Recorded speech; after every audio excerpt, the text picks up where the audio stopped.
All right, Joe, September 6, 2014. Tonight was our viewers' choice matches were made. And I'll tell you something, PK. It was horrible. Yeah, well, I'll tell you something. I'm pretty silver-tongued at this. You just sit back and let me do the talking. Please so I'll do. tell you something. It really surprised me that all those Cornelia can collectors and Demarest ditch diggers actually made some wise choices in picking the right matches here for tonight. Well, Joe, the first match that we had wasn't even a viewer's choice.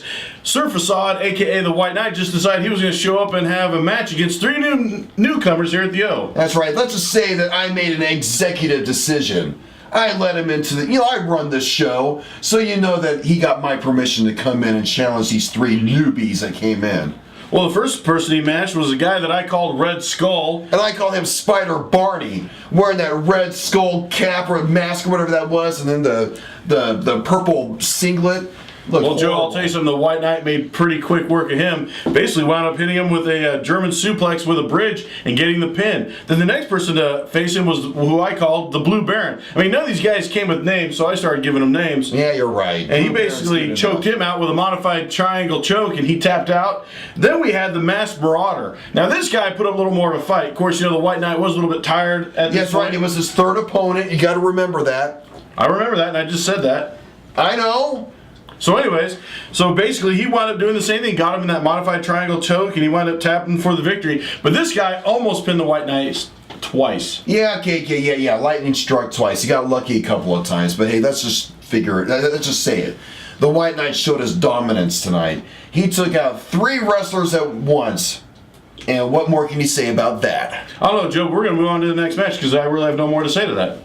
That's right. Well, let's go on to the next match. Joe, get the last word. So then we had Scorn versus Kevin O'Sullivan. Now, Kevin O'Sullivan felt like he had something to prove tonight because, man, he got lambasted by Goth of Ink Inc. at the previous show. Well, you can't blame him. I mean, he came in, he looked like a little leprechaun compared to Goth Black. And Goth Black, it was baptism by fire. I mean, he took him down, and this guy came back with something to prove. Well, and he definitely. proved it. Man, he schooled Scorn in the fine arts of wrestling. And Scorn's a good wrestler in his own right, but I'll tell you something. O'Sullivan, it was a non-disqualification match, so he hit him with an F5 onto a chair and then pinned him 1, 2, 3 for the victory. That's right. It was I tell you, he went down. Scorn went down so fast I couldn't believe it. So I'm excited to see Ken O'Sullivan in the future.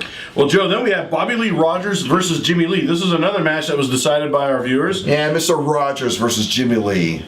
And I'll tell you something, it was a good match. In fact, my daughter even said, who was here tonight, she said, I really like the cowboy guy, Daddy, referring to Bobby Lee Rogers, not referring to you, even though you were wearing a cowboy hat. This is a Stetson like on a Rodeo Drive. That guy got his hat at some haymaking hillbilly shop somewhere down the street here. It looked almost like an exact duplicate to yours, Joe. Oh, shut up, PK. Well, anyways, Jimmy Lee hit Bobby Lee with a skull-crushing finale for the win. And I'll tell you something, Bobby Lee put up a good fight, but Jimmy Lee was just a better wrestler here tonight. You better believe it.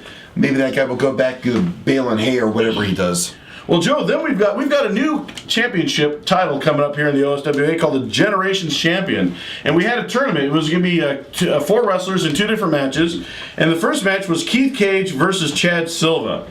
And I'll tell you something, Keith Cage put up a pretty good fight. I was pretty impressed, I mean, he's just kind of new to singles competition. Well, anyways, they were wrestling going back and forth. All of a sudden, Alex Diamond Decker comes out and distracts Chad Silva. So Keith Cage, I don't blame him, took advantage of him, rolled up Chad Silva for the win, and wound up getting the win and advancing into the Generations Champion tournament. Well, I'll tell you something, Chad Silva deserved that. He comes out moping and whining and complaining that he missed and lost his title. And then he got distracted by his own brother, Alex Diamond Decker. A true champion wouldn't do that, so he deserved to be pinned by Keith Cage. Well, Joe, we've got Keith Cage here. We'll go ahead and get his thoughts as to, the next person he's going to be facing in this Generations tournament is McFly. Keith, welcome to the recap. Thank you. And I'll tell you this much, good match here tonight. I'll give you credit. I mean, you not only did you take advantage when the opportunity opened itself up, but you also faced Chad Silva and you brought the fight to him.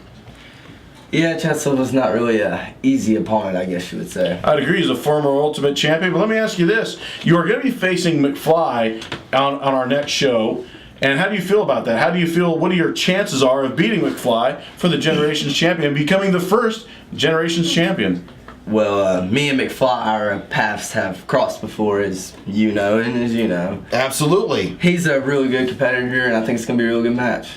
Okay, so ultimately, what do you think? Are you going to pin him, or is he going to pin you, or do you want to make a call, or what? Buy a ticket and find out. Alrighty. Well, hey, we'll see you at the next show. Thanks for your time. So you go.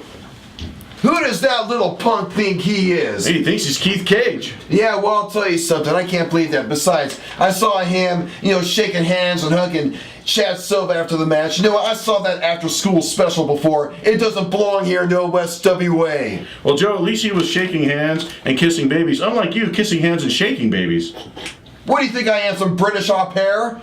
Don't even say I'm doing that. And let me tell you something, I tell it how it is, and that's why they don't like it, PK. Well, Joe, our fans on the other side of the pond might not have liked that last comment. But anyways, on to the next match. We had Rod Bolt versus Adrian Phillips. That's right, Rod Bolt versus Wilson Phillips. And let's go ahead and say it. Rod Bolt, once again, was the better man. Thanks to his lawyer. Oh, PK, that's your spin on it. That's what the videotape reveals. Well, let me tell you something, PK. He was probably just helping out to give some advice to Wilson Phillips. Well, the bottom line is Adrian Phillips. He pulled down his knee pad, getting ready to hit Rod Bolt one more time, and then he was tripped by his lawyer. What? And then he gets up. He turns around to face the lawyer. When he turns back around, Rod Bolt was there to hit him with a code breaker and gets the pin. That's just face it. That's too bad because Wilson Phillips was not smart enough. He just wasn't smart enough. Therefore, he doesn't deserve the victory. Well, he still has 3 victories over Rod Bolt's 2, which I would say those 2 have an asterisk next to him. Oh, well, what? That's your spin on it. The point is, Rod Bolt was a better man tonight, and all you can collectors and chimney sweepers out there know it.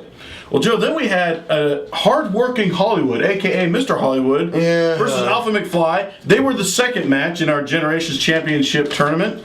And, it was a really interesting match. It was really good. It was interesting to see another side of Mr. Hollywood. He's really trying to make some positive changes. I don't like it. He wants to say he's hard-working. You don't work hard in this world, PK. You work smart.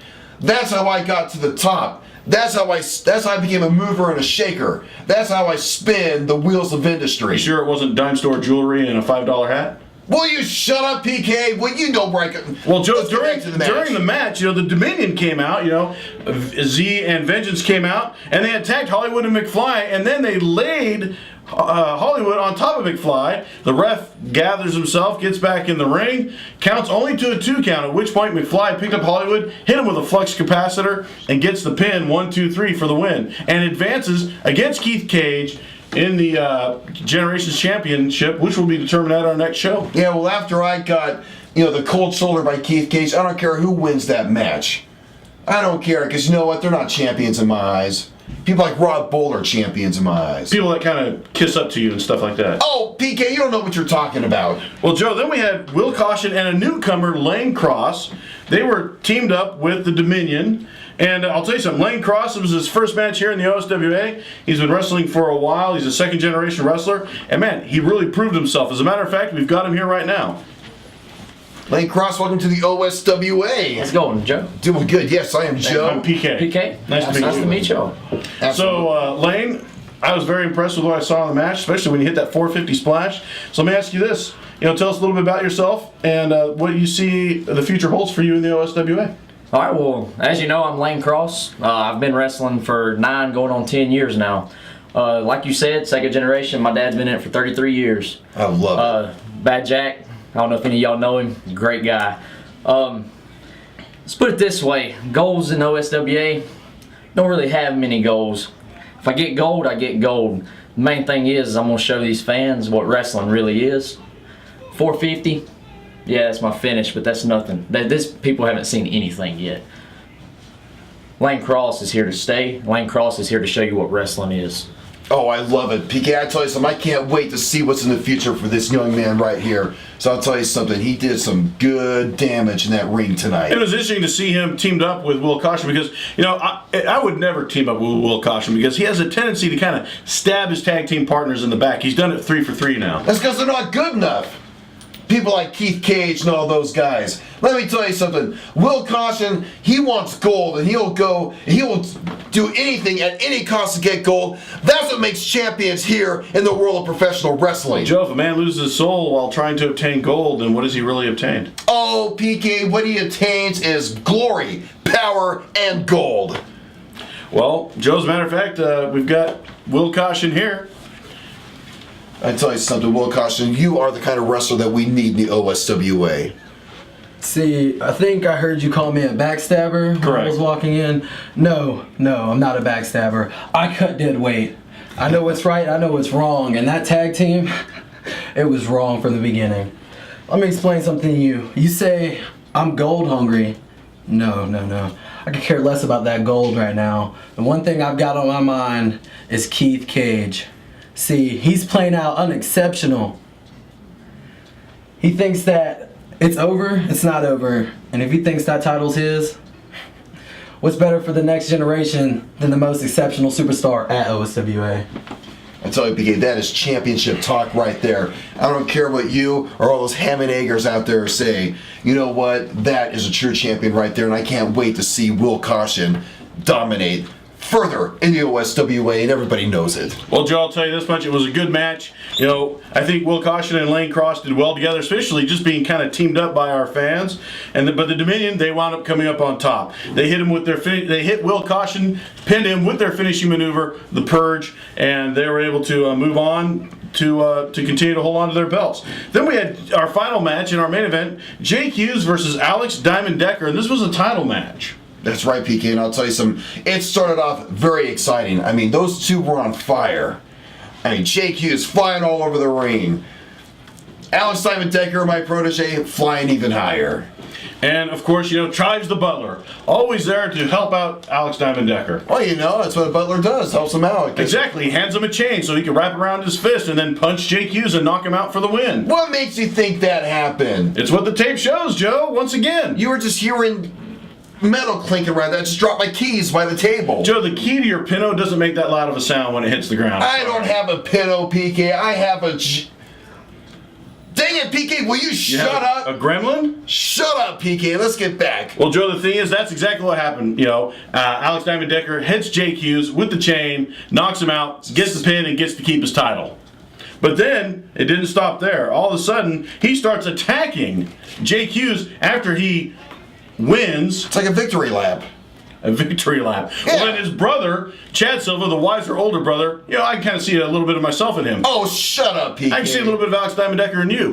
He Oh. comes running out, and of course, you know, Alex Diamond Decker and Chives run out of the ring like roaches at your apartment when the lights come on. My apartment? Correct. I don't have an apartment, PK. I have a palatial estate in Bel Air, and you know that as much as I do. Well, the Bel Air Trailer Park, Joe, that you live at Oh. in Mableton is very nice. Shut Well, up, folks, I'll PK. tell you something. We've got a great card coming up for the next show on September 20th. Jack Stryker versus the Highlander, Johnny Walker. And Jack needs to show up with the title. You know, he pawned it for his guitar because he was going to try to make music a second career. No, it's and of fantastic. course, you know, Zach Daniels not too happy with that, so I hope he shows up with the title. Then we've got Keith Cage versus McFly for the New Generations Championship, and that'll be 7 o'clock here at the O. Fans, you can continue to follow us at oswaentertainment.com, facebook.com/OSWA Entertainment, and as well you can catch up with the OSWA and the recaps at youtube.com/OSWA Entertainment. We thank you, and we look forward to being here again on September 20th. That's right. Don't worry, guys. I'll be there next